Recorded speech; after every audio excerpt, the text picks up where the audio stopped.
Hey everyone, welcome back to another episode of Make Your Memories. My name is Jared, and today I wanted to make a quick video on something that we kind of thought about after the fact and discovered that this is something we probably should have thought about, and that is putting a hookup for your RV at your house. We did not have this at our last house where we first bought our RV, and we wish we had. And so when we moved to this house last year, we decided to go ahead and put in a hookup.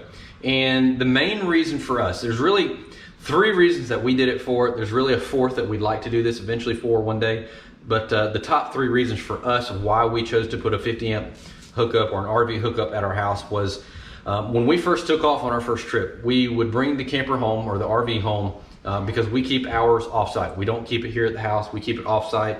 It's not plugged in all the time. It's actually, the battery's off, nothing's running. It sits in the heat all day long and it gets hot, and it's super hot. And so when we bring it home, everything's hot. The fridge is off, it is hot. And so what we wanted to do for us, a lot of what we do is we take a quick 2-3 day weekend trip up to our local lake, which is about 15-20 minutes up the road. And when we got there on the first couple trips, we realized, holy crap, in the dead of summer, and here in Georgia, it gets 95, sometimes 100 degrees outside.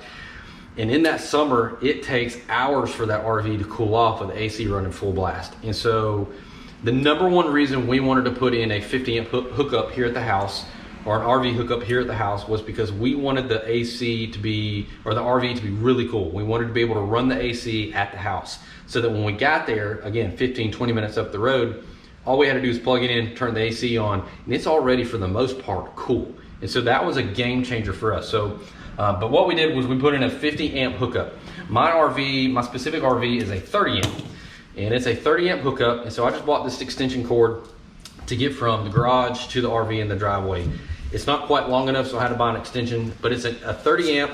And then I bought the 30 amp female to the 50 amp male, and I plug it into the 50 amp, and I'm in business. And so we put a 50 amp circuit breaker down in the basement, and it's easier because if we ever chose to upgrade the RV to a 50 amp, we don't have to do anything here at the house, we're good to go. Whereas if it were a 30 amp and we upgraded to a 50 amp, we didn't have to change the breaker out. I didn't want to do that. It's easier just to go ahead and install it for any potential upgrades we needed to do in the future. The second reason we did this is it's not just for the AC, but for the refrigerator. My batteries are off 24/7 where I store it. I don't keep it charged. I don't plug it in anywhere. It's dead. I had a kill switch. I ended up taking that off because I didn't like it. So I just unhooked the battery and it's dead. So when I bring it home, I can plug it in and turn that fridge on, and it cools off pretty quick within a few hours. And it makes it easier for me when we load the RV. Again, for us, we generally bring it home about a day, maybe two in advance before we leave. And so for us, it's easier to go ahead and hook it into shore power, turn everything on that we could want to turn on, the refrigerator, the freezer. We actually have an ice maker. We go ahead and get ice going, and then we also turn on, of course, the AC. So it's easier to get that refrigerator good and cold, and then we can start loading all of our stuff from our fridge here into the fridge in the RV before we leave. The third reason we did this was because we wanted to be able to charge the batteries. Again, I don't keep them charged. I don't keep it plugged in 24/7. The batteries are off, and so when I bring it home, generally they're dead.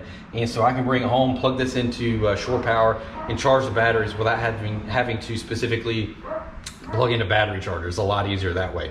The fourth reason that we don't use this for, I have no experience on this I don't have any personal take on this, but what we chose to do for something in the future was if we ever wanted to bring it here for long-term storage, we could keep it plugged in 24/7. That's something I'd eventually like to do, just to keep things running without having to keep it off for 6-8 weeks at a time, depending on when we're taking trips.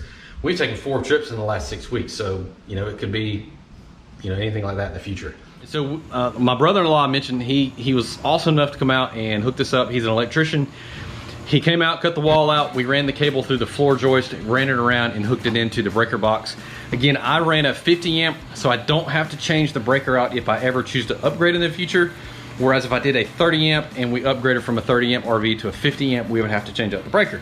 I didn't want to do that. It's easier to just go ahead and buy the 50 amp breaker, install all the proper cabling, and then we're good to go if we ever choose to upgrade in the future. But we just ran it through the floor, came straight down into the basement, dropped it into the breaker box, and we are in business.